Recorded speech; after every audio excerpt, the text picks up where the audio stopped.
GreedFall 2, The Dying World preview. A dated feel. Admittedly, GreedFall 2, The Dying World was my first experience with the franchise, and it really wasn't a good one. Even though the game is in early access, I don't think it's even ready for that.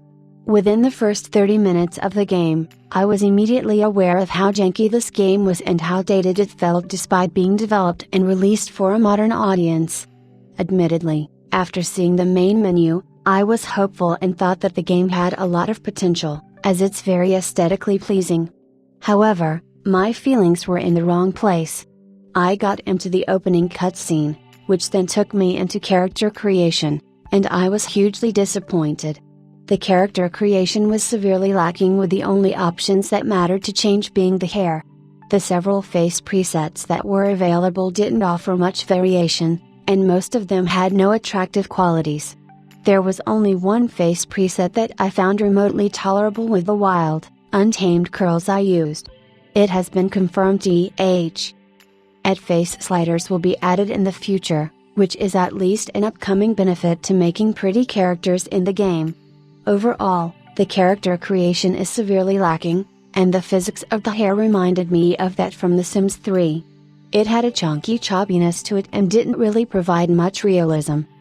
GreedFall 2, The Dying World is my first introduction to this franchise, and I immediately struggled to get to grips with it.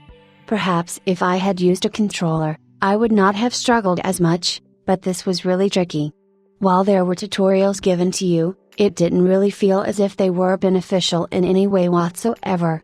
As someone who had never played a game with this kind of combat system, I immediately found myself struggling. I read the tutorials, but they did not really provide enough information about them. However, once the combat clicked, it really clicked. It became much easier to deal with battles once I understood the system. In the early stages, the combat is very samey, as you don't have many skills to use at this point. Once you get into the later game, there's more variety to it, and you can choose to use abilities or just auto-attack, depending on how many action slots you have. Navigation can be a little bit tricky to get used to, especially when you're in the starting area and trying to navigate yourself out of the weaving city. To make matters worse, running is a toggle. While I'm very much used to pressing shift for running, most games I've played typically have you holding the button down. Every time my character stopped moving to look around, I had to toggle it, and sometimes it would toggle by itself, and my character would walk instead of run. The animation of running and walking is very stop and start and could do with a bit of buffering. However, one feature I did really like about GreedFall 2, The Dying World, was exploring the environment. A lot of the areas were very aesthetically pleasing to look at, especially with large flora and fauna in the overworld. The sun shining through the leaves was a great touch, and it helped provide an element of realism to the game. It reminded me of a lot of other games I've played with Celtic influence. Questing is quite fun, but sometimes they take longer than they need to because of the markers on the map. If you are asked to look for something, the game sometimes highlights the area on the map and minimap to show you where you should be looking. However, when asked to look for clues near the river to find out what was poisoning people, the item I was looking for was way out of the area specified. I ended up scanning the area multiple times and searching absolutely everything, just for it to be nowhere near the river.